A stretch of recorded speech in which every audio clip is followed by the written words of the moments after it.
E aí galera, beleza? Como é que vocês estão? Meus amigos, como sempre, muitas coisas para a gente falar no vídeo de hoje. E a começar pelo tal do passaporte. Ele está avançando. No dia de ontem, o Barroso tomou uma decisão que obriga os estrangeiros que desejem entrar no Brasil de ter o passaporte. Bolsonaro se pronunciou sobre o tema, já na manhã agora do domingo, às 5h45 da manhã, ele fez um tweet.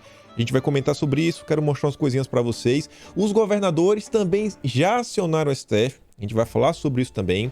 Não paramos por aí, vamos falar de eleição, muita coisa. A começar aí sobre a fala também do Barroso. Ele deu uma entrevista aí, teve uma repercussão. O deputado Felipe Barro falou algumas coisas. Quero mostrar para vocês. Quero mostrar também o que a imprensa vem fazendo. Uma fake news aí contra o presidente da República. Vamos falar sobre o seu Sérgio Moro, que depois de ontem que a gente falou, né, da questão do Alberto Youssef e o seu relacionamento com o Álvaro Dias. Gente, Moro, segundo o Globo, o jornal O Globo, o Moro foi jantar na casa de uma das suas testemunhas, de um caso que o Moro julgou, e a testemunha é ninguém mais, ninguém menos do que um cara que contratou o José Disseu. O Moro foi jantar na casa desse cara, a gente vai falar sobre isso, outras coisas aí que apareceram no dia de ontem, coisas ligadas também a Bolsonaro, isso é uma pesquisa tentando avaliar se a ida de Bolsonaro para o PL atrapalha ou não na hora de obter o voto. Acho que é uma matéria relativamente interessante, umas coisinhas aí sobre um possível vice de Bolsonaro, tem coisa também sobre o PSD, sobre o Lula que tá lá na Argentina, inclusive teve reunião do Foro de São Paulo, né, basicamente de alguns membros assim, com certo destaque. Enfim, tem muita coisa pra gente falar. O Ciro Gomes, acho que hoje talvez seja um dos últimos dias que a gente fale do Ciro, porque realmente agora acabou. A campanha do Ciro Gomes, assim, acabou. Eu acho que já não resta nenhuma dúvida, talvez só falta o Ciro realmente, assim, aceitar que chegou ao fim. Mas vamos começar aqui não sobre a questão do Barroso de ontem, mas uma fala que ele fez um pouco antes. Vejam só. O ministro, ele participou de um evento. Ele falou algumas coisas aí que geraram alguns burburinhos. Felipe Barros comentou sobre o tema, quero só mostrar para vocês. E ele fez assim uma fala que eu também fiquei na dúvida se teria relação realmente com o que Bolsonaro falou lá na entrevista da Gazeta do Povo. Olha só. Barroso diz que instituições de Estado foram aparelhadas como sendo de governo. Isso daí ele falou lá no evento, que foi promovido pela FEBRABRAN e o CNI. E a fala é o seguinte, há instituições de Estado que foram aparelhadas como de governo, que é errado e ruim para a democracia. Antes disso, ela falou o seguinte, vivemos alguns momentos de preocupação ao longo dos 2 anos, com ataques às instituições que reagiram, mas não acho que tenham escapado sem escoriações. E aí, a matéria do Estadão, logo após disso, fala o seguinte, na noite de quinta, no caso um dia antes, Bolsonaro disse em entrevista que o ex-juiz e ex-ministro da Justiça, o Sérgio Moro, pré-candidato à presidência, não fez absolutamente nada para que o COAF e a Receita não bisbilhotassem. Na verdade, isso foi na quarta, no dia 8. Após as declarações, Moro acionou o Supremo pedindo análise da manifestação do presidente. Aí eu me pergunto, será que essa fala do Barroso já é uma consequência dessa ação do Moro? Porque pensa o seguinte, o Bolsonaro fala que o Moro deixou rolar aí, né, algumas aventuras utilizando o COAF e a Receita. E a gente viu que o COAF e a Receita, né, aquele entrave todo que teve na época do Moro e tudo mais. Aí o Moro pegou essa fala, acionou o Supremo. O Estadão meio que dá a entender que essa situação estaria ligada ao Barroso. E aí qual é a minha grande dúvida? Então, assim, estaria o Barroso chateado pelo fato que na época, né, o COAF saiu das mãos do Moro? O Barroso teria ficado contente? Acha que o caminho seria aquele? O COAF ficar sobre o guarda-chuva do Ministério da Justiça, que na época estava com o Sérgio Moro? Ainda nesse evento, você vê, né, o Barroso criticou o debate do voto impresso. Na sua avaliação, o Brasil passou o ano inteiro discutindo a bobagem do voto impresso que foi sepultado. E aí, sobre esse tema, o Felipe Barros se pronunciou falando o seguinte, o ministro Barroso veio a público, mais uma vez, dizer que perdemos tempo debatendo o voto impresso. Aí falas do Felipe, para quem acredita no curandeirismo de João de Deus, a crença cega no voto eletrônico é a redenção da humanidade. Não vou entrar aqui nesse tema, só que eu acho o seguinte, eu acho que é muito, sabe, às vezes assim, complicado você falar o que é perda de tempo. Você querer julgar o que é perda de tempo ou não, é meio que você querer assim, sabe assim, quem sou eu, quem somos nós para falar isso aqui é mais importante que aquilo outro? Beleza, tem alguns assuntos que realmente são de prioridade máxima, mas Eu realmente não acho que a discussão sobre o voto impresso auditável com contagem pública dos votos era uma perda de tempo. Não acho que era. E aí, já que está falando de eleição, saiu uma matéria no Globo. Facebook e Instagram exibem, a partir de hoje, selo informativo em postagens sobre eleições no Brasil. Para quem quiser aí, quem tiver algum interesse de ficar postando desinformação, pode ter um problema aí com essas empresas. Desinformação é um conceito hoje que é um pouco vago, né? A gente sempre fica assim, né? Porque geralmente quando a gente vê quem são as pessoas que dizem quem está mentindo e quem não está, né? Os checadores de fact-check, a gente vai mostrar umas coisas, inclusive, que eles fizeram contra Bolsonaro. Vocês vão botar a mão na cabeça e falar, meu Deus, isso foi desinformação? A Meta, empresa que controla o Face e o Insta, passou a exibir a partir dessa sexta um rótulo em postagens sobre eleições brasileiras nas duas redes sociais. O selo conta com um link para uma página da Justiça Eleitoral com informações oficiais sobre o sistema de votação e artigos rebatendo desinformação sobre o processo eleitoral. Todo mundo aí já deve ter se deparado, por exemplo, no Instagram, quando você posta alguma coisa sobre um tema aí ligado à questão da pandemia e vem aquele selinho lá embaixo, ó, quiser saber a verdade, veja aqui. E às vezes coloca o conteúdo como desinformante. Então, há 10 meses das eleições já começou. Já começou. E aí o Reinaldo Azevedo, ele se posicionou sobre algo que vai rondar aí as eleições, que são as redes sociais. E eu fiz questão de trazer para mostrar para vocês um pequeno áudio dele, o Vinícius trouxe aqui, porque para mim é um ótimo retrato de como o famoso establishment, o sistema brasileiro vai lidar aí, né, com a interação popular nas redes sociais. Olha só o que o Reinaldo Azevedo falou. Eu mesmo já até usei a expressão, se imaginava que as redes sociais fossem criar a ágora da modernidade, a grande praça da modernidade, em que todas as vozes poderiam falar. Em vez disso, os grupos extremistas se organizaram e as redes sociais desestabilizam as democracias. E a gente vê isso em relação a esses sites. Então, quanto mais agressivos eles são, quanto mais barbaridades dizem, quanto mais se replicam e ganham dinheiro. Tá vendo aí, né? As redes sociais são um problema. Elas desestabilizam as democracias. O que é democracia para essa gente, a gente realmente não sabe, né? Acho que ele deve ter como grande exemplo aquele país que o Dória adora, né? Que até as redes sociais são bastante controladas pelo governo. Mais uma pessoa aí, né? Fazendo aquele discurso que acaba sendo a favor da PL 2630, a pele das fake news. Tudo bem.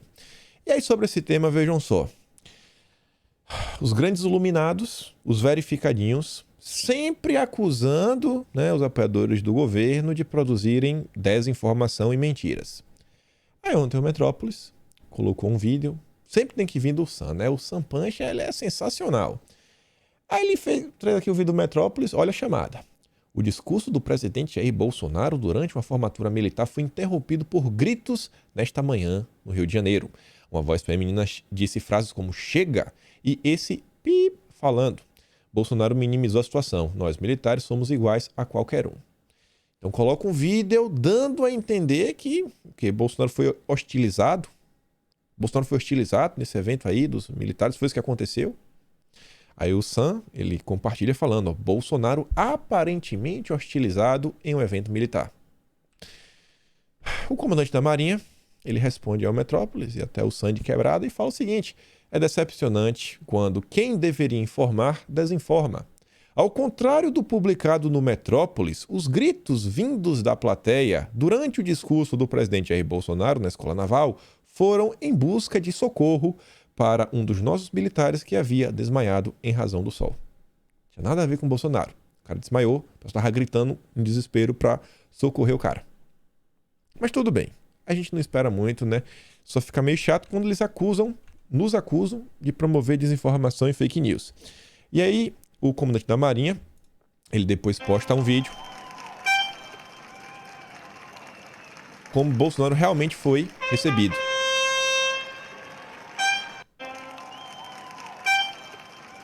Acho que tá bom aqui, né? Dá pra ver que hostilizado o presidente não foi. Mas tudo bem, é do jogo, segue o baile. Aí, como eu falei pra vocês, olha isso daqui. As pessoas que, em tese, né, sabem o que é verdade e o que é mentira. Os fact-checkers, né? Agências de verificação de informação. Aí vem a agência Lupa, falou o seguinte, ó, a revista Time. Ela desinforma ao permitir manipulação de enquete por bolsonaristas. Peraí. Essa enquete popular, você tinha que criar, inclusive, uma conta para poder votar. Uma conta. Tem que ter uma conta, tem que ter um e-mail. Não é assim, chegou lá, clicou 1000 vezes se quiser. Peraí, não é assim manipular não, irmão. Calma. Leonardo Coutinho ainda diz, né? Nunca vi uma idiotice ser levada tão a sério por gente que se leva tão exageradamente a sério. E eu só quero mostrar, ele fez lá uma série de postagens no Instagram. Ele fala o seguinte, ó. A vitória de Bolsonaro na enquete da Time se deu por uma grande mobilização de seus simpatizantes e eleitores via redes sociais e aplicativos de mensagem, como explicou o jornal o Globo. Com isso, defensores do presidente promoveram uma campanha para votação em massa. É um crime. Por que vocês, sabe, enviaram um link? O que passou na cabeça de vocês na hora que você falou, não, cara, eu quero ajudar Bolsonaro, vou mandar aqui para um amigo meu, vai lá, vota aqui em Bolsonaro. O que é que passou na cabeça de vocês? Porque, segundo a agência Lupa, basicamente vocês são criminosos por terem feito isso. O resultado passou a ser usado, olha só, o resultado passou a ser usado para a produção de conteúdos desinformativos, como falsas capas da revista e interpretações fantasiosas sobre uma suposta popularidade internacional do presidente. O pessoal fez um meme com a capa, sabe? Botou inclusive o Bolsonaro de Coringa que a Isto É fez uma vez, sabe? Assim, dançando assim. Cara, olha o nível de distopia que essas pessoas vivem. Olha até onde eles estão dispostos a ir. Claramente um meme. As pessoas estão dando risada e falando chora à esquerda e tudo mais. Não. Estão promovendo desinformação. Fala que Bolsonaro é popular internacionalmente e tudo mais. Meu Deus do céu. É inacreditável. É inacreditável. Você vê, a raiva deles é porque, assim, eles trabalham, né? Não vou nem falar de gente é louca, mas assim, os iluminados do Brasil, eles trabalham diariamente para só levar, sabe, o pior do que acontece no Brasil pro exterior, só o pior, para vender a pior imagem do Brasil. E aí Bolsonaro vai e vence. Imagina a raiva, a quantidade de tempo que eles trabalham diariamente para tentar destruir o governo. Aí vai lá a população e vota a favor do cara. Falharam. Aí como é que eles se sentem? Pô, eu falhei. E aí, já mudando, vamos lá pro tema, né? Que foi o assunto das redes sociais aí no final, a partir do final da tarde de ontem. O Barroso determina que passageiros internacionais apresentem o passaporte para poder entrar no Brasil. A ordem foi dada em uma ação movida pela rede. Mais uma vez aí o partido do Randolph. Eu acho que o partido do Randolph, sem exagero, eu acho que nós temos basicamente certeza, tem mais advogados do que parlamentares, porque, se eu não me engano, na rede só tem um deputado, é uma deputada, e 2 senadores, se eu não estou enganado. Então, assim, ou talvez um só senador, que é o Randolph. É um partido nanico. E olha o que a rede faz. Basicamente é o partido do Randolph. Nem lembro o nome da deputada. É o partido do Randolph. Que acusa o governo de omissão por não revisar as restrições para desembarque internacionais, como recomenda a Anvisa. Anvisa, dando aí trabalho. A decisão passa a valer a partir da notificação dos órgãos do governo envolvidos no controle de fronteiras, como a Casa Civil, Estado da Justiça, Saúde e Infraestrutura. A comunicação oficial deve sair do STF na segunda-feira, dia 13. Os viajantes que não puderem comprovar a imunização serão impedidos de entrar no país. E eu fiquei assim, peraí, viajantes... Eu espero que isso aqui seja assim, restrito a estrangeiros. Porque seria muito estranho você impedir um brasileiro de entrar no país dele, que ele é cidadão, porque não tomou. Não, você não pode entrar em seu país. Barroso levou em consideração o avanço da Omicron. 7 casos na nova cepa já foram confirmados em território nacional. O Barroso também observou que o passaporte poderá ser substituído por quarentena obrigatória para viajantes considerados não elegíveis para imunização por recomendação médica ou para turistas vindos de países onde não houver imunizantes disponíveis. Eu espero que os brasileiros que estejam no exterior possam voltar para o país. Seu país, sabe? Sua terra natal. Eu acho que isso aqui é mais para imigrantes. Ficou assim meio aberto nas matérias. Aí o pessoal tentou levar na brincadeira. Não tem muito o que falar sobre isso, né? Para não passar muita...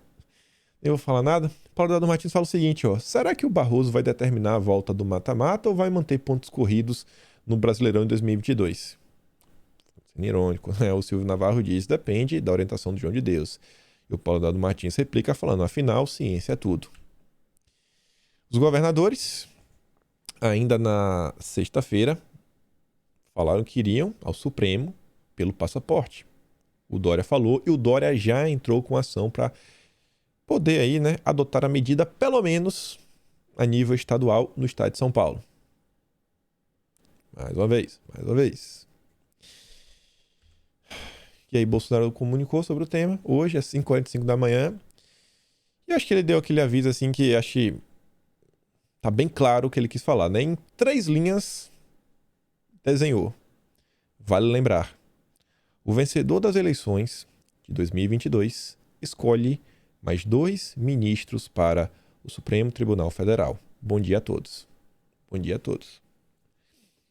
E as escolhas, se eu não me engano, já ocorrem no ano de 2023, as 2 escolhas. Após isso, a próxima escolha só vai acontecer em 2028, depois 2029, 2030, aí outra acho que pula para 2033, depois só em 2040 e pouco. Então aí, para quem tá, vou votar nulo, isso aqui, aquilo outro, críticas construtivas, entre aspas, tem de reclama, mas foi uma decisão. Mais uma vez, o Legislativo não resolveu o tema, ou talvez não quis resolver, e eu acho que não resolver já é uma solução. Significa que a gente não tem... Do jeito que tá bom. E aí o Randolph, né, a turma do Randolph foi lá, bateu na porta do Supremo e tomou a decisão. Aí vejam como são as coisas, né? Já apareceu aí o inimigo da liberdade, né, o Sérgio Moro, embarcando para o exterior. Fala, eu volto, tá bom. Exigência dos imunizantes, reciprocidade, liberdade, decisão do ministro Barroso. Aí, obviamente, né, o que o Moro fala teve repercussão no antagonista, aí o Cláudio Dantas fez questão de compartilhar, o Diogo Mainardi também. Mas se você falar que tem um consórcio aí, né, de apoio ao Sérgio Moro, eles vão negar veementemente, tá lá. Decisão de Barroso sobre passaporte é correta, diz o Moro. O Moro acha que é correta. Aí a Bia só mostra aqui uma certa hipocrisia. Na hora que o Moro grava um vídeo lá pro Flow para falar, não vou poder ir, porque eu vou ter que fazer uma viagem emergencial, grava o vídeo dentro do aeroporto, você vê o avião do Gol ao fundo, sem máscara. Mas agora, que é para defender a decisão do Barroso, uma decisão baseada na ciência, aí ele bota a máscara para gravar. Aí, o cara é muito hipócrita. Não tem o que falar desse cara. Aí você vê, ontem nós falamos aí, né, do Álvaro Dias e suas relações com o Alberto Youssef. E aí o Álvaro Dias vem dar uma lacradinha lá no Twitter falando 3 anos de espera. A proposta do nosso senador Álvaro Dias completou hoje 3 anos na gaveta da presidência da Câmara. Até quando a impunidade vai vencer? E é o quê? O fim do foro privilegiado, né? Prisão de segunda instância, essas ladainhas de sempre. Prisão de segunda instância. Aí o Moro falou o seguinte, 2 propostas para o futuro. Fim do foro privilegiado e o fim da reeleição para presidente da República. A classe política tem que demonstrar que está disposta a cortar seus privilégios para viabilizar as reformas necessárias para melhorar a vida das pessoas. Quer dizer, na verdade, aqui foi o fim do foro privilegiado. Então eu quero só mostrar uma coisa, né? O Arthur pergunta, tá, e o privilégio do judiciário? Vocês já viram o Sérgio Moro falar em algum momento sobre, não, temos que reduzir os privilégios do judiciário. Tá demais, do jeito que tá ruim. Inclusive, o Moro foi motivo de piada. Não chega a ser uma piada, mas o William Vac chegou a ser irônico com ele. Deu uma resposta assim... a resposta daí, acho que... Espero que o ouvinte, o telespectador tenha entendido. Ele pergunta pro Sérgio Moro o que é que ele acha da reforma administrativa. Se ele acha que é a favor ou não, e principalmente se deve envolver o judiciário. O que você acha, Moro, do judiciário? E o Moro fala, e no fim ele não fala nada. Não fala nada sobre uma reforma administrativa que contemple o poder judiciário. Perceba como são as coisas. O Moro ele quer reduzir o poder do executivo. Né? Vamos reduzir a reeleição, vamos reduzir o poder do executivo. Ele quer reduzir o poder do legislativo também, não, aquilo outro, várias coisas, mas do judiciário ele não quer. Porque sempre foi, né, o meio do lava-jatismo chegar até o poder. Outra coisa que o Moro também segue em silêncio, mas só mostrar aqui, né? Ainda sobre o Álvaro Dias, que o Moro também está em silêncio. A gente comentou sobre o e-mail que o Samir Assad enviou lá por outro cara lá, que eles estavam batendo papo, que tinha como tema o primeiro e-mail esse aqui de baixo, que era a CPMI do Cachoeira, e falava o seguinte, eu falava isso aqui em vídeo, e aí a Tsuki achou o e-mail, achou lá o print, não sei onde é que ela achou, mas tá aqui, ó, a troca de e-mails.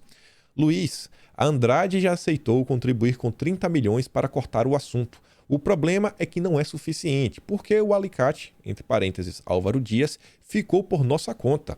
Além de vocês, a UTC também está ajudando, porém, para ele parar de bater no meu irmão nesse assunto, ele pediu mais 5 milhões. Segue a planilha, abre aspas, abre parênteses, alicate, anexa.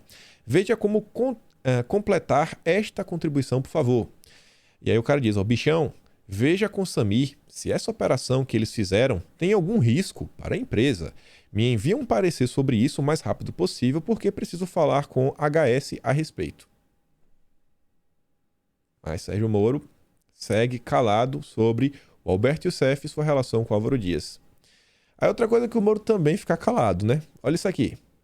Dirigente da sigla de Sérgio Moro é réu e foi condenado por nepotismo. Moro se vende como o grande paladino da moralidade e está calado sobre tudo que envolve o seu partido. 10 dos 19 parlamentares do Podemos têm ou tiveram problemas com a justiça. Aí tem a família Abreu e os vínculos com José Disseu e muito mais. E já falando sobre isso, o Globo, viu? Quem tá falando é o Globo. O Moro foi jantar com uma das testemunhas de seus casos, Nizam Guanais. Acompanhado de Renata Abreu, presidente do Podemos, o Moro aí jantou ontem na casa do publicitário e ex-marqueteiro do Fernando Henrique Cardoso, entre outros, o Nizam Guanais. Marqueteiro do Fernando Henrique Cardoso, né? Mas mais do que isso. Vocês podem ver aqui matéria da Época, que era do Grupo Globo. Nizam Guanais diz que José Disseu lhe prestou consultoria econômica. O publicitário Nizam Guanais afirmou ao ex-juiz Sérgio Moro que conduz as ações da Operação Lava Jato, nessa terça, 17 de novembro, que o ex-ministro da Casa Civil, José Disseu, prestou consultoria econômica às suas empresas. Um dos donos do grupo ABC, holding composta por 14 empresas nas áreas de publicidade, Nizam Guanais relatou que pagou a Disseu R$20 mil mensais entre o fim de 2008 até 2012. Na época também saiu na Veja, né? Nizam Guanais disse que contratou Disseu para entender o governo. Isso aqui aconteceu em 2015. Tá lá, ó. Ele justificou para o Sérgio Moro. Aí o Moro foi lá comer agora na casa do Nizam. Nizam, que contratou Disseu, que foi marqueteiro do FHC, que está jantando com o Moro e que era na testemunha do caso. Aí você vê, segundo o publicitário, arrolado como testemunha de defesa de Disseu, o petista atuava como consultor na área de cenário. Era uma coisa de visão, para que país se expandir na América Latina, qual a eleição importante, quais as regiões do Brasil para investir. A gente queria regionalizar a empresa, resumiu. Será que o Moro foi falar com o Nizam para ver se conseguia também fazer uma parceria com o Disseu? Para Disseu ir dar umas informações, para saber onde é que ele investe, onde deixa de investir? Foi isso que aconteceu também? José Disseu. Lembrando, também o Podemos, o tio da Fernanda Abreu, na época lá, os bambambãs do Podemos, a família Abreu é o dono do Podemos, foram eles que ofereceram um emprego de gerente no hotel de Brasília no ano de 2013, ou foi 2012? Não há dúvida, acho que foi 2013, para o José Disseu poder progredir para o regime semiaberto. Cada dia que passa, Moro está mais próximo do José Disseu. E o Nizam ainda aparece aqui em 2012, uma matéria que ele negou, ele falou que isso jamais aconteceu, mas na época você vê, ó, Mensalão pagou dupla sertaneja e Nizam, diz o Marcos Valério. Até interessante, porque anteontem o Moro foi uma postagem falando o seguinte, né? A nossa turma não é a turma do Mensalão.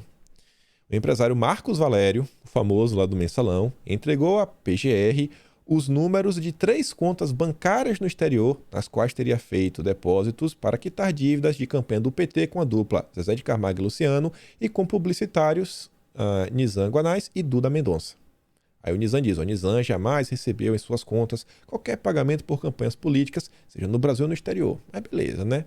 Acho que ele não vai negar que ele fez alguma campanha política aí pro PT, né? O Moro estava lá, jantando com o Nizam. Esse é o Sérgio Moro. O homem, segundo Caio Coppola, vai combater o sistema. E você ainda vê, né? De quebra. João de Deus, veja o centro onde são feitas as cirurgias espirituais. Líder espiritual de personalidades como a presidente Dilma, o publicitário Nizam e tudo mais, né? Nizam aí frequentava. Fazer lá, né? Sob os cuidados do João de Deus.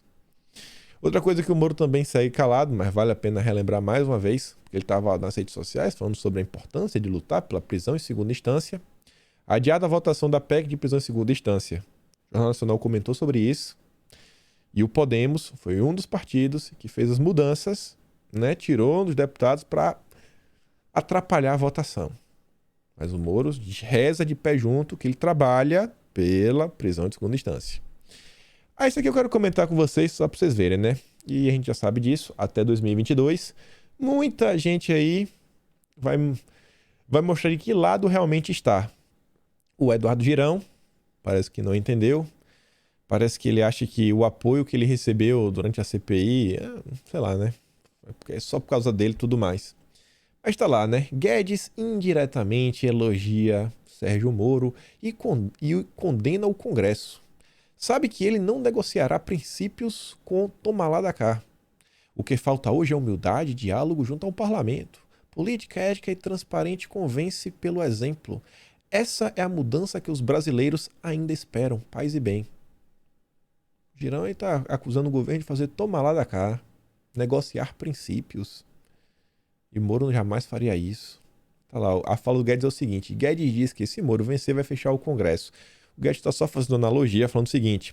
Se vocês acham que a gente vive um período de guerra fria entre o governo e o Congresso, aguardem. Se o Moro vencer a eleição, isso é uma guerra nuclear. Ou eles botam o Moro para fora, ou o Moro fecha o Congresso. O Guedes está tentando falar o seguinte. Se hoje vocês acham que o governo já tem problemas em lidar com o Congresso, já existe, né, uma oposição ferrenha, imagina o Moro, presidente da República, imagina a oposição. A gente já comentou sobre isso. Vai ser um caso. Moro, impeachment em 6 meses, rapidinho. Aí ele também veio ontem lacrar lá na Veja. Jamais enriqueci como juiz, ministro ou no setor privado. Aí você vê, o primeiro emprego do Moro, escreveu, o advogado, né?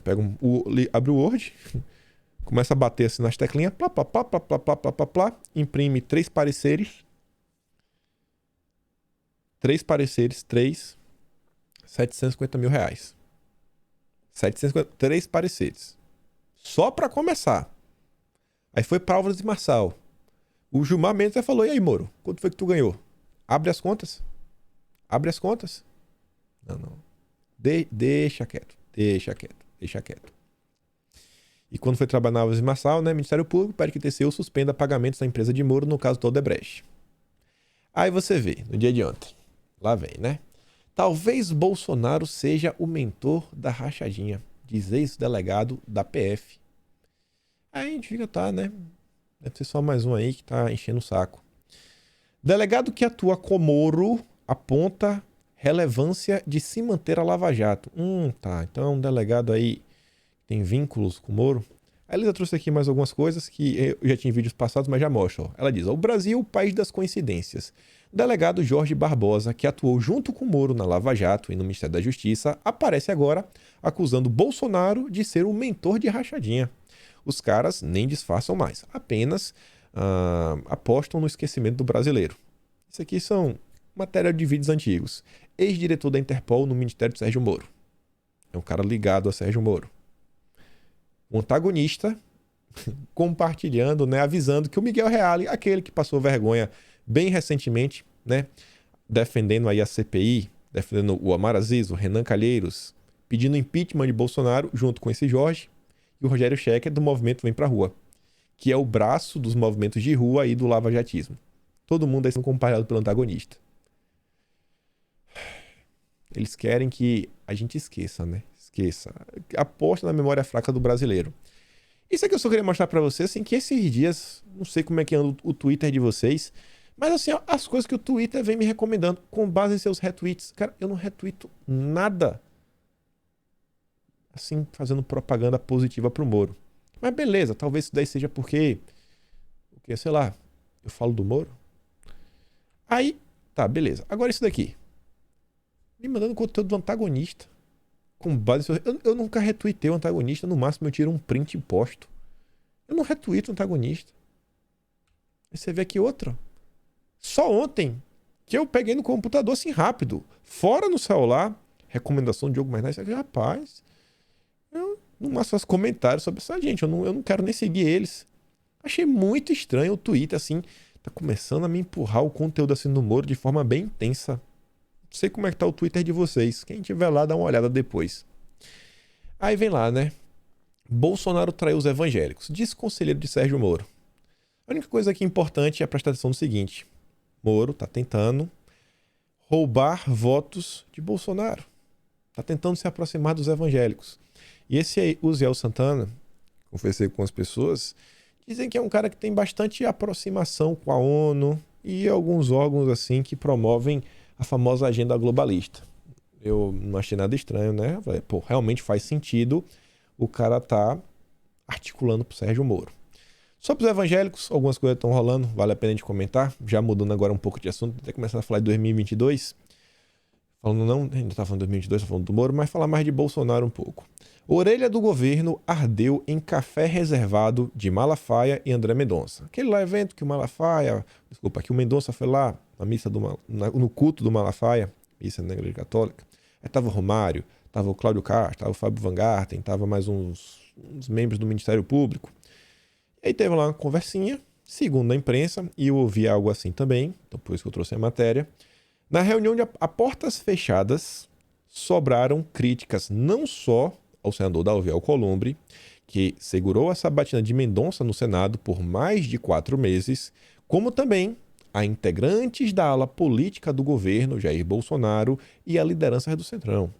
Segundo apurou a coluna, Malafaia e lideranças evangélicas fizeram 2 constatações principais sobre a votação de Mendonça no Senado. Primeiro, houve muita traição por parte do Centrão, e isso realmente teve. Fiquei sabendo aí que no dia teve senadores que em tese fazem parte da base do governo, pegando seu telefone para tentar reverter votos. E 2, integrantes do núcleo político do governo trabalharam contra a indicação terrivelmente evangélica. É exatamente isso daí. Essas tais pessoas do Centrão.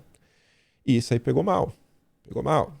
O pessoal aí vai acabar... No final das contas, assim, os políticos fazem esse trabalho sujo deles e os evangélicos vão botar conta depois, vão reclamar com Bolsonaro. Vai acabar com o presidente. E os evangélicos, como vocês estão percebendo, é um dos principais braços de apoio do governo. Inclusive, o Moro está tentando buscar o apoio. O Lula estava tentando buscar apoio. Então, podem esperar aí nos próximos dias uma pressão contra eles. Mas uma pressão assim de forma generalizada para tentar minar a relação entre o governo e os evangélicos. Lideranças evangélicas buscam traidores de Mendonça para retaliação eleitoral. Pô, 47 votos. Foi pouco. Queriam mais. Vamos descobrir quais foram as 7 traições que tivemos. Estamos mapeando. Ele esperava aí, em tese, 54 votos. Mas o maior marido traído foi o Davi Alcolumbre. O chifre deve estar doendo, completou. O ex-presidente do Senado fez a campanha nos bastidores para derrotar o indicado de Bolsonaro e falava aos colegas que teria entre 48 e 52 votos contra o Mendonça.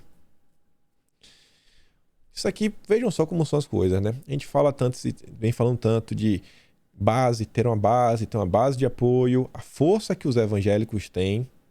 Primeiro, estão reclamando de algo e a reclamação deles virando matéria na Folha de São Paulo. E não é uma matéria pejorativa, tentando criticar e tudo mais. Não, falando, ó, Os evangélicos estão chateados, viu? Se prepara aí, classe política como um todo. Se preparem. E segundo, percebam como eles realmente conseguem dar o troco. Como eles conseguem se unir de tal forma que o Senado, você vê esses senadores do Centrão, fala, pô, não quero brigar com essa galera. Não quero brigar com essa galera.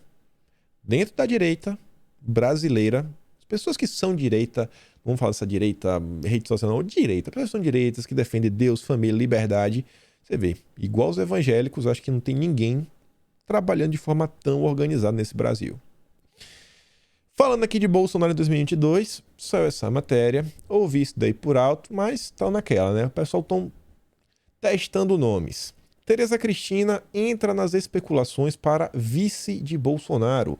Uma parte dos aliados políticos do presidente Jair Bolsonaro tentam convencê-lo de considerar a ministra da Agricultura, Tereza Cristina, para sua vice-presidente. Ao mesmo tempo que trabalham para convencer o presidente, tentam convencer a ministra a ingressar no PP. Cristina está no União Brasil, fusão do DEM e do PSL. Ciro Nogueira, ministro da Casa Civil e presidente licenciado do PP, está no grupo dos que desejam seu ingresso no partido. Por enquanto, Bolsonaro só ouve as especulações de seu entorno e acha que a ministra é um ótimo quadro. De acordo com os entusiastas de Cristina, o presidente gosta da ideia de ter uma mulher como vice. Era uma estratégia que ele tinha em 2018, quando até cogitou, a Janaína Pascoal. É um nome, foge um pouco do que Bolsonaro vinha falando, uma pessoa que seja talvez ou ligada ao Nordeste ou ligada a Minas Gerais. Nordeste porque ainda é visto como reduto do PT. Eu acho que o Nordeste vem despetizando bastante, até pelo que eu escuto conversando com meus amigos, não está um cenário sensacional, perfeito. E Minas Gerais é o segundo maior colégio eleitoral do Brasil, então poderia vir de lá também. Coisa que está bem óbvio, já está bem claro Bolsonaro já está atrás de um vice. Quem acompanhou as eleições de 2018 viu que até os 45 minutos do segundo tempo a gente falava, cara, será que Bolsonaro vai ter um vice? Quem que vai ser o vice de Bolsonaro? Se falaram em vários nomes, no final acabou sendo o Mourão. Filiação de Bolsonaro ao PL não muda a intenção de voto no presidente. Achei isso aqui interessante. Não porque, graças a Deus, as pessoas não estão com raiva de Bolsonaro, mas porque eu acho que essa pesquisa aqui, na verdade, o que ela está falando é o seguinte: os brasileiros estão amadurecendo politicamente. Os eleitores do presidente, assim, de primeira viagem, que vão votar em Bolsonaro, eles não estão abalados. E não é porque eu voto de Bolsonaro de qualquer jeito, eu sou... Não é por causa disso. É porque as pessoas entendem assim, cara, no final das contas, se Bolsonaro está indo para um partido que ele vai ter certo controle, ele vai ter certas cláusulas mínimas de aderência, falar, não pode isso, e o partido meio que cede, vai ter alguns problemas, beleza, é do jogo. Não tem como disputar eleições sem ter um partido. A população brasileira vem despertando assim de forma excepcional. Se vocês acompanharem os debates políticos, talvez nos Estados Unidos seja diferente. Lá o pessoal é um pouco mais politizado. Mas na Europa, Austrália aqui, na Ásia, gente, ninguém acompanha o debate como é no Brasil. Ninguém. Eu não vejo. Das coisas que eu vejo nas redes sociais, que quando a Austrália, a Europa, assim do gênero, acaba fazendo tipo esses vídeos de imitada, sabe? Não sei o que deu uma imitada, não sei o que deu uma lacrada, ou então uma denúncia muito grande. Mas essas discussões assim, mais políticas, de forma assim que a população se debruça sobre o tema a ponto... Que é uma coisa bem simples, que hoje em dia já é completamente normal, e a gente não acha mais estranho, saber o nome dos 11 ministros do Supremo. Pessoal, as pessoas hoje em dia realmente sabem o nome dos 11 ministros. Se não souber dos 11, sabe de pelo menos uns 5, de forma assim, de cós salteado. Não só os nomes, como algumas coisas que os ministros fizeram que deixam as pessoas insatisfeitas. Conheço alguns políticos, o passado de alguns políticos, acompanham CPIs, sabem também de CPIs passadas, escândalos passados. O brasileiro vem mudando bastante. Quanto mais o Brasil acompanha a política, mais o brasileiro se desperta e vem acompanhando. Por consequência, também estamos vendo um crescimento da direita no Brasil. Se bem que também a esquerda vem crescendo bastante nos últimos anos. Eles vêm investindo bastante, principalmente tentando capturar os jovens, que há muitos anos também já estão sobre as garras da esquerda. Saiu uma matéria aqui que eu fiquei na dúvida. Falei, cara, será que o Eduardo Paes ele está tentando fazer campanha para Bolsonaro? Não é possível. O Eduardo Paes veio a público para falar o seguinte: O palanque de Bolsonaro é o único que eu não subo em 2022. Pô, parabéns. Obrigado, Eduardo Paes. Acho que essa matéria aqui é um elogio, né? Quem quer o Eduardo Paes no palanque? É um elogio. Pô, tá fazendo campanha. Tem que investigar aí, viu? Isso aí tá fazendo campanha para Bolsonaro. Sobre o PSD, Kassab prevê PSD elegendo 55 deputados federais em 2022. Fiz só questão de trazer aqui, vocês já estão cansados de saber, mas mais uma vez reafirmar. É preciso também, e todas as coisas que a gente tem que ver, a questão do vice, né? Governadores, senadores, mas não pode esquecer. A coisa ainda mais importante de todas são as bancadas nas câmaras, com S. Não só a Câmara Federal lá em Brasília, mas as câmaras estaduais. Os governadores, eles não governam sozinhos, eles possuem os deputados estaduais para fazer as leis a níveis estaduais. São os deputados estaduais que podem colocar freios nos governadores. Não à toa o Dória está fazendo o que quer, né? Tem a maioria na Lesp. O Kassab planeja colocar 55. Tem gente que aposta que o PSD consegue colocar 70. Mas 55, pessoal, é mais de 10% da Câmara. Atualmente, nenhum partido tem 55. O PT, que é o maior, tem 54. O PSL tinha elegido 53. O cara já quer colocar 55. Você imagina o poder? Com 53, ou foi 52, porque acho que teve um que saiu do PSL, acho que foi o Frota, foi pro PSDB. Ainda assim, o PSL conseguiu 4 comissões na Câmara. Imagina, isso aqui significa que o PSD vai ter 4 comissões no rateio, possivelmente. Câmara, tem que focar na Câmara, Câmara. E aí, falando sobre o PSD, o Geraldo Alckmin aí volta a sondar o partido sobre a possibilidade de ser vice.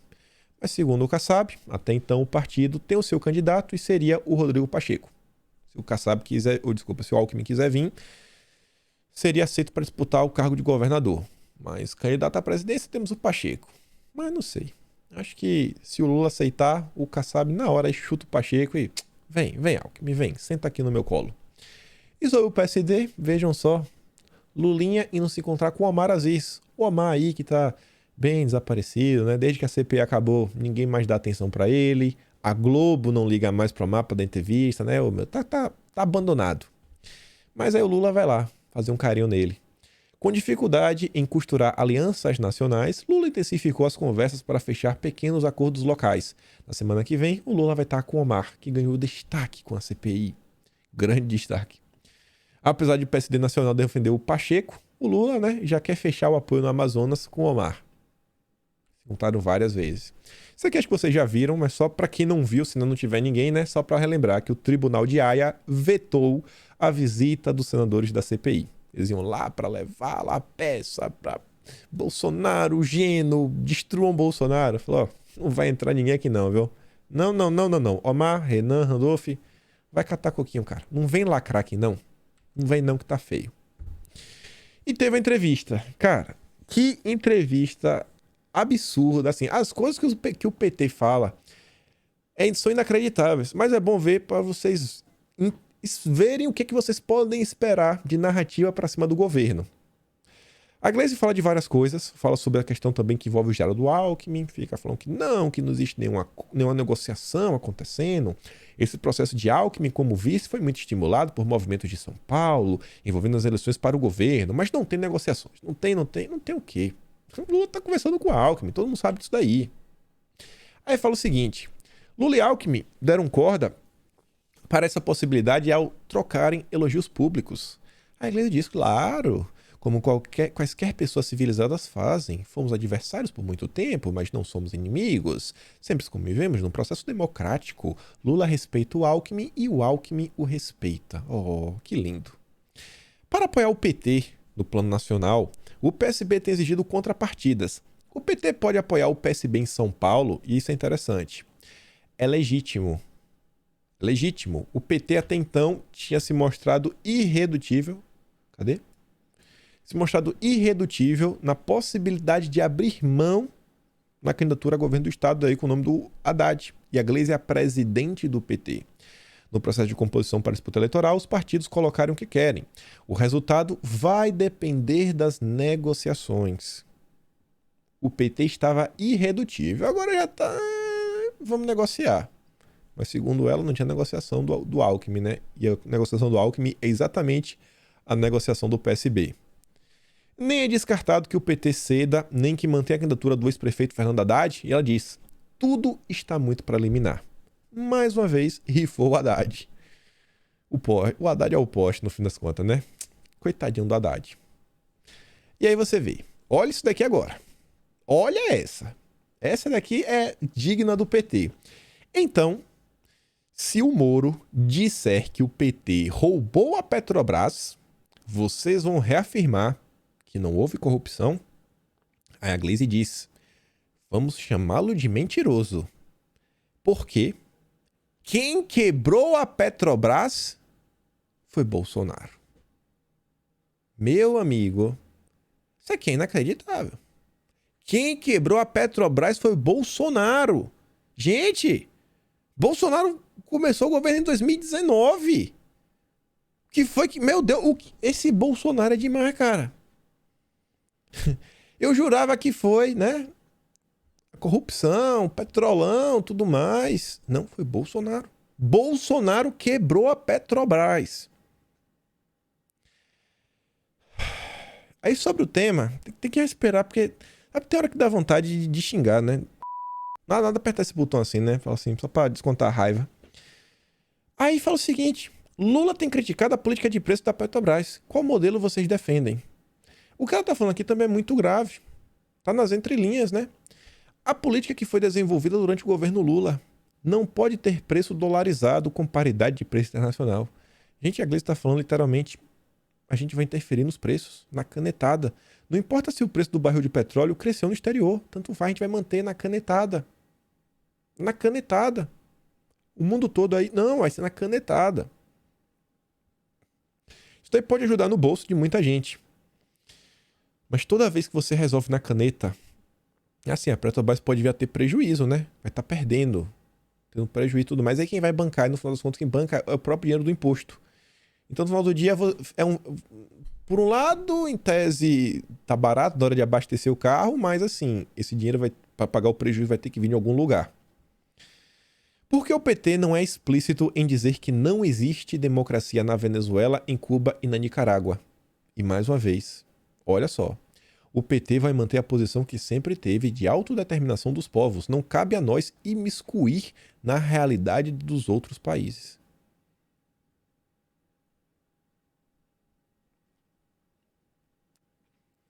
Quando o Trump era presidente, meu Deus, quantas e quantas pedras eles nos jogam. Quando é o Salvini, Matteo Salvini, olha aquela da Itália, que também é de direita, tava lá, nossa, era pedra atrás de pedra. Aí agora, que pergunta sobre as ditaduras de esquerda, não cabe a nós. Não cabe a nós. Qualquer país mais alinhadinho à direita, o PT joga pedra. Qualquer país ligado a ditaduras de esquerda, o PT apoia e defende, ou finge que não está existindo nada. E a imprensa e várias pessoas continuam acreditando piamente, né, que o PT, meu Deus, vai voltar, blá blá blá. Não pior, né, as pessoas acreditando no PT. O melhor é ver a galera que se diz lutar contra a esquerda, se diz super conservador e, não, meu voto para presidente vai ser nulo. Vai ser nulo. Melhor o Lula, para eu vou poder falar, eu te avisei, Bolsonaro não dá mais. Tem método, tem muito método. E aquela frase da Gleisi, por que eu digo assim, tem que prestar atenção? Porque o Lula foi lá na Argentina e já disse, ó, os conservadores destruíram tudo o que construímos. Vai na mesma linha da história que Bolsonaro quebrou a Petrobras. Já tá indo aí para render mentiras. Mentiras. Mentiras.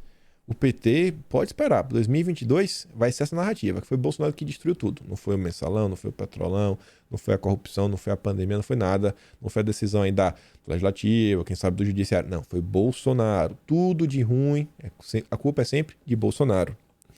E uma coisa interessante que a gente já falou também nas últimas semanas, a importância da agenda. Olha só, o simples fato do Lula ter viajado para a Argentina, já apareceu num programa de TV, já virou notinha lá no Brasil 47, já deixou a militância dele assim, sabe? Felizinha, feliz, o Paulo Pimenta vai lá, dá uma compartilhada. E é gratuito, não precisa pagar, não precisa gastar com publicidade nem nada. Na Argentina, inclusive, o Lula se reuniu com grandes expoentes do Foro de São Paulo, o Fernandes, a Kirchner e o Mujica. O Lula não esconde o que ele defende. O Lula vai voltar para fortalecer mais uma vez o esquema do Foro de São Paulo na América Latina. E aí você vê, né? O que a gente diz, e graças a Deus a gente já tá vendo algumas mudanças. Pô, o Bolsonaro comprou agora finalmente um microfone, uma câmera decente. Agora só presta atenção no tamanho dessa lente aqui, ó. Cadê esse, ó? Opa. Esse daqui é o fotógrafo do Lula. Olha o tamanho dessa lente. E esse aqui com ele é o Oliver Stone. Cineasta, já ganhou até Oscars. E fez até algumas séries aí. O que ele deve fazer com o Lula? Ele vai fazer uma série meio que sobre o Lula, vai sair na internet. Normalmente as produções dele são muito bem feitas. Ele já ganhou Oscar. Ele fez uma série sobre o Putin. Cara, você assiste a série e você fala, pô, gostei do Putin, viu? Vale a pena ficar de olho. 2022, as redes sociais têm o seu papel importante. Não à toa estão querendo silenciar as redes sociais, mas não pode esquecer, sabe, da imprensa, não digo da imprensa como um todo, mas assim, de produções um pouco mais bem feitas, mais bem construídas. Só um videozinho aqui, aquilo outro, um tweet de apoio, uma foto, um meme. Cara, acho que 2022 o bicho vai pegar. E aí, como eu falei pra vocês, acho que vai ser uma das últimas vezes que a gente vai falar do Ciro Gomes, que acho que realmente chegou ao fim. Aqui essa matéria do Globo tem uma coisa interessante, eu já falei pra vocês também. O Moro, ele tem dois grandes braços na imprensa, o antagonista, não preciso explicar, e quando ele quer falar alguma coisa dele de forma mais institucional, para levar um pouco mais a sério, ele solta na coluna da Bela Megali. É sempre na Bela Megali, sempre na Bela Megali. Aí a matéria é o seguinte, o único nome da terceira via com quem Moro não quer conversa. Quem é? Ciro Gomes. Moro conversa com todo mundo menos com o Ciro Gomes. Assim, cara, exclui o Ciro Gomes. Exclui. Até porque dentro da terceira via, o Ciro Gomes tem uma parcela de votos substancial. Entre eles, não em comparação ao Lula e Bolsonaro, mas entre eles da terceira via que todo mundo tem ali quebrado, o Ciro Gomes dos quebrados tem um número maior. Você compara com Dória, cara, o Ciro Gomes está dando banho no Dória, banho no Leite, todo mundo mais. Então é importante para essa galera desaparecer com o Ciro Gomes logo de vez e tentar ir pegar os votos do Ciro Gomes, os votos da esquerda, né, dos progressistas, aquela galera que não quer votar no Lula, mas quem sabe votaria numa chapa do Moro com o Eduardo Leite, né, que o Eduardo Leite é um arco-íris e tudo mais. Então já estão aí tentando desaparecer com o Ciro Gomes. Ciro Gomes está em busca, mas está em busca de mídia, de espaço, de ser lembrado, e ninguém fala mais do Ciro Gomes. Ciro parte para o ataque a Bolsonaro, Dória, Lula e sobretudo a Moro. Tá batendo em todo mundo, para ver se alguém dá atenção para ele. Ciro Gomes está disposto a não sumir nessa fase do debate pré-eleitoral. E aí, olha essa frase. O vídeo será divulgado nas redes de Ciro ainda hoje. A equipe de marketing do Ciro Gomes acionou a coluna do Lauro Jardim. Não deve ter sido fácil isso daí para mandar soltar essa nota. O vídeo nem no ar tava. Ele falou, Lauro Jardim, me ajuda. Vê se o Ciro volta pros holofotes. Não vai. Ciro vai para cima do Moro. Ciro decidiu ir para cima do Sérgio Moro. A partir de janeiro, viajará pelos estados do Sudeste e atacará a capacidade de gestão e política e a sensibilidade social do ex-ministro da Justiça, desafiando-no, inclusive, para um debate público. Ciro cedeu às pressões do PDT de que é preciso agir para passar Moro e se viabilizar como alternativa a Bolsonaro e Lula. O Ciro Gomes vinha dizendo que Moro era um fenômeno passageiro. E está se mostrando meio que o contrário. Dificilmente, porém, Moro vai cair na armadilha do Ciro Gomes. Vai deixar falando sozinho. Moro vai viajar para o interior de São Paulo, reduto bolsonarista, blá blá blá. Tô nem aí pro Ciro. Chefe do PDT, Lupe, desafia o Moro. Quero ver ele no debate. Não vai. Não vai. E ninguém mais fala do Ciro Gomes. Enfim, chegamos aqui. Cenário para 2022 aí vem se desenhando. Realmente, Ciro já não tinha chance. Agora que não tem mesmo, nem ser mais o candidato da terceira via. Com a entrada do Moro, parece que realmente a candidatura do Moro vai sair do papel. Tem muita gente que dá aposta no Senado. Eu achava que o Moro vinha pro Senado. Tô começando a achar que tá cada dia um pouco mais distante isso daí. O Moro vem crescendo aí dentro da terceira via, pode aglutinar alguns votos. Bolsonaro tá aí olhando suas questões do vice. O Lula como sempre, né, junto à esquerda latino-americana, Folha de São Paulo e tudo mais. E a gente ainda continua vendo no Brasil decisões, como do Barroso, do dia de hoje e tudo mais, que se a gente realmente espera uma mudança, não vai acontecer num estalar de dedos, vai precisar de uma certa nomeações, tentar mudar, né, a forma que hoje a gente vê, a composição dos 11, e isso na forma democrática, não vai ser na canetada que as coisas vão se resolver. Enfim, ficamos por aqui, lembra daquela curtida compartilhada, a gente se vê amanhã. Aquele grande beijo e abraço, tamo juntos e valeu, meus amigos. Fui!